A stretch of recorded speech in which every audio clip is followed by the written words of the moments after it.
সফলতার পেছনে এত অর্জন, কোন চিন্তা তার মনের ভেতরে আসে নাই, কোন টেনশন নেই। ঠিক 2 ঘন্টা আরামে ঘুমিয়েছে মরণের মাত্র 3 ঘন্টা আগে। আপনার এখনো বিশ্বাস হচ্ছে যে না ফেরেশতারা আসে নাই? আমি কোরআন সামনে নিয়ে বলতে পারি 100 ভাগ ফেরেশতা এসেছিল। হয়তো এই কথা বলা সম্ভব না যে আমি ঘুমালাম। ঘুমাসি কি করে? কারারক্ষী পর্যন্ত আমার বলছে হামজা ভাই ওর ঘুম আসলো কি করে, আমার এখন মাথায় আসে না। আমি ওনার এই আয়াতটাই শুনিয়েছিলাম যে আপনার মাথায় আসবে না, কারণ আল্লাহ তাখাফু ওয়ালা তাহজানু, এটা আমরা হয়তো শুধু পড়ি, কিন্তু উনি বাস্তবে দেখতে পেয়েছিলেন। ফেরেশতারা ওনারে শোনাচ্ছে ভয় পাবেন না। আপনার সন্তান ব্যারিস্টার আরমান গুম হয়ে আছে, কি হয়েছে তাতে? ওটার দায়িত্ব আল্লাহ নিয়েছে, এই জন্যই তো জীবিত আছে। আপনার মেয়ে, আপনার স্ত্রী, আপনার ব্যবসা প্রতিষ্ঠান, আপনার দলের লোক বিপদে আছে 15 বছর, তাতে কি হয়েছে?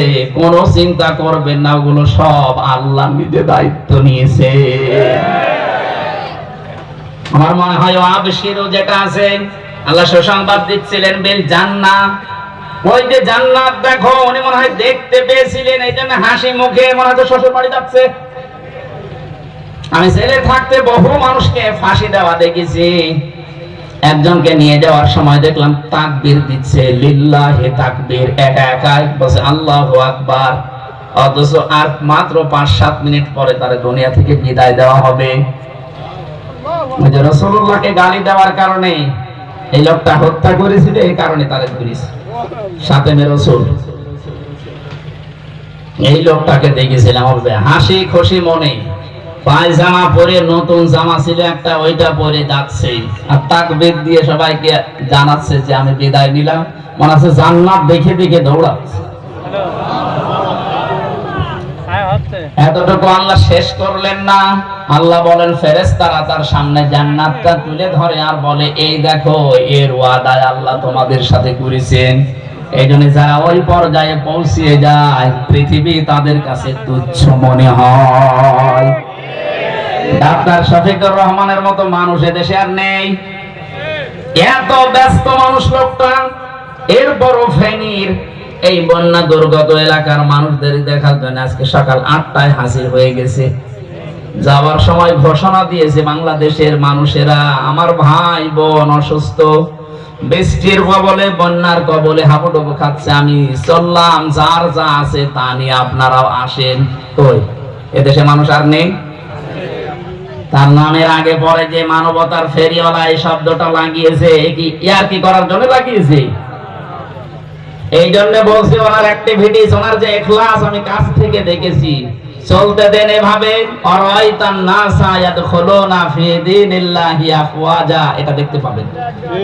আল্লাহ বলেছিলেন না হে নবী, যখন আল্লাহর সাহায্য আসবে তখন আপনি বিজয় দেখতে পাবেন, আর বিজয় যখন আসবে তখন দলে দলে পালে পালে দেখবেন মানুষ ইসলামে প্রবেশ করছে। এটা আজ এই দেশে শুরু হয়ে গেছে না? অনেক জালেম পর্যন্ত এখন বলছে ভোটার কারে দেব, হুজুর আপনি দাঁড়ান আমারে আমারে। তো দেখেন কোথা থেকে কোথায় চলে এসেছে। 35% এই জরিপটা যদি ঠিক হয়, জালেমরা যদিও বসেনি, ওরা চেষ্টা চালাচ্ছে গোপনে। আমার মনে হয় আর কিছুদিন সময় এদেরকে দিলে আল্লাহ এদের ইখলাসের দিকে, এদের যে কোরবানি, এরা যে রব বলে টিকে ছিল, এদিকে তাকিয়ে আল্লাহ একটা কিছু দেখাবেন। কোরআনের পাখির সারা জীবনের স্বপ্ন ছিল এটা, যে বাংলাদেশে কোরআনের রাজ কায়েম হবে। আমার মনে হয় তার স্বপ্ন পূরণ হতে যাচ্ছে। দেশে কোরআনের রাজ কায়েম হোক, এটা আপনারা দেখতে চান না? আপনারা দেখতে চান?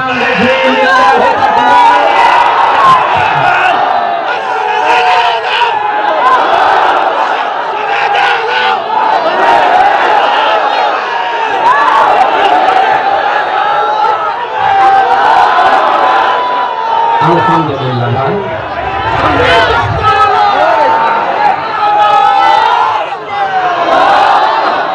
সাতক্ষীরাবাসী শুধুমাত্র ডাক্তার শফিকুর রহমানের নাম ধরছি এই কারণে, কারণ আমি নিজে কাছ থেকে দেখেছি। এর আগে কোরআনে কারিমে যাদের নাম আমি পড়েছি তাদেরকে দেখে নাই, শুধু পড়েছি, যেমন হযরতে আসিয়া, তাকে যখন হাতের ভেতরে ব্রেক লাগিয়েছে, মায়ের ভেতরে শলাকা লাগিয়েছে, কপালের ভেতরে ব্রেক দিয়ে আটকিয়েছে, আর মাথার উপরে গরম তেল ঢেলে দিচ্ছিলে, এই কঠিন অবস্থায়ও হযরতে আসিয়া ফেরাউনের এই কবল থেকে বাঁচার জন্য আল্লাহর কাছে বলেছিলেন, হে আমার মালিক, আমার সাথে যে আচরণ আমার স্বামী করছে হয়তো আপনার খারাপ লাগছে, আপনি আমার মালিক হিসাবে আপনাকে আমি জানাচ্ছি, আপনি আমার এই ওয়ানাজ্জিনি মিন ফিরআউনা ওয়া আমালিহি ওয়ানাজ্জিনি মিনাল কওমিজ যালিমিন, প্রত্যেকটা এক আলিফ করে টান আছে। আমার সাথে যে কাজ কারবারগুলো হচ্ছে, আমার এই জুলুম অত্যাচার নির্যাতন দেখে আল্লাহ কখনো তুমি যেন রাগ করো না। আমার স্বামী তার লোকজন দিয়ে যা করাচ্ছে তাদের কবল থেকে তুমি আমাকে বাঁচাও, কিন্তু আমার স্বামীর উপরে তুমি গজব দিও না। মা বোন, আমি দেখতে পাচ্ছি বিভিন্ন জায়গায় দাঁড়িয়ে বসে শুনছেন, আপনার জন্য একটাই মাত্র ওয়াজ। এত বড় কঠিন পরিস্থিতিতে জুলুম অত্যাচারের সর্বশেষ সীমানায় পৌঁছানোর পরও তিনি স্বামীর জন্য বরদোয়া দেননি। অথচ এদেশে বহু মহিলা কিছুতে কিছু হলে আগে স্বামীর নামে উল্টাপাল্টা কথা বলে বরদোয়া দিয়ে দেয়। কত মানুষ তো স্বামীর সংসারই করতে পারলো না। কথা বলছে না কেন? পৃথিবীতে সবচেয়ে বড় লানত প্রাপ্তা মহিলা ওইটা, যে মহিলা তার স্বামীর মন জয় করে দুনিয়া থেকে বিদায় নিতে পারে না। আর এটা দিন দিন বেড়ে যাচ্ছিল, কারণ আসল যেটা সেটারই তো অবস্থা ওই। পরের ব্যাপার কি হবে? অনসারী যারা, তাদের এই জন্য স্বামী টেকে না। তার একজন অনুসারী ছিল, শুধু গান বলতো সংসদে পর্যন্ত, তার যে স্বামী কয়টা আল্লাহ জানে আর সে জানে।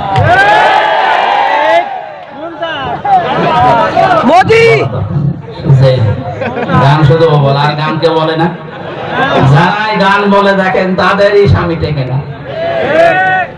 একজন মহিলার উপরে লানত, এই মহিলা কত বড় কষ্ট সহ্য করার পর স্বামীর উপরে বরদোয়া দেয়নি, বলেছে আল্লাহ তুমি তো দেখতে পাচ্ছ, এই জুলুম থেকে তুমি আমাকে বাঁচাও, কিন্তু আমার স্বামীর উপরে তুমি গজব দিও না।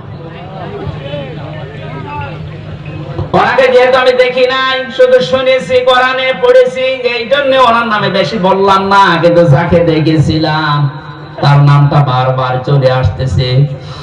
মাজলুমের দোয়া যেহেতু কবুল হওয়ার গ্যারান্টি দিয়েছে নবী, আল্লাহ তাআলা মজলুম অবস্থায় আছে এখনো পর্যন্ত। সারা বিশ্বে এখনো পর্যন্ত ষড়যন্ত্র চলছে আলেমদের নিয়ে। গত পরশু দিনের একটা গোপন সংবাদ পেয়েছি, এই যে আপনারা যারা নিয়ে আসছিলেন, এই দেশের একটা জেলার এক ডিসি গোপন সংবাদ ছড়িয়ে দিয়েছে, ফাঁস হয়ে গেছে। এটা উনি ছড়ায়নি, কিছু কিলার ভাড়া করেছে, ইসলামী কথাবার্তারা যারা বলে তাদের ভেতরে মিশে ছুরি মেরে দেবে। আসার সময় কারা নিয়ে এসেছেন সাবধানে নিয়ে এসে, ওই দিনের পর থেকে ষড়যন্ত্র ফাঁস হওয়ার পর থেকে ভয় আছে, কারণ বহু শয়তান এভাবে পেছনে লেগে আছে। ওরা জেলখানায় যে সমস্ত খাবার টাবার দিত, ওগুলো খেয়ে তো শরীরটা নষ্ট হয়ে গেছে। মারতে তো পারে না, এখনো তো বসেনি, এখনো চেষ্টায় আছে। আপনাদের মতো লিল্লাহি তাকবীর আল্লাহু আকবার এরকম স্লোগান দিতে দিতে ঢুকবে, ছুরি মেরে চলে যাবে, বলবে ওদের অন্তর্দ্বন্দ্বে মারা গেছে। এজন্য একটু সতর্ক থাকা লাগছে, সতর্ক থাকা এটা নিয়ম। আমি যে কথা বলতে চাচ্ছিলাম, মানুষের অ্যাক্টিভিটিস, ইখলাস এবং কুরবানি দেখে আল্লাহ পরবর্তী কাজগুলোর সিদ্ধান্ত নিয়ে থাকে।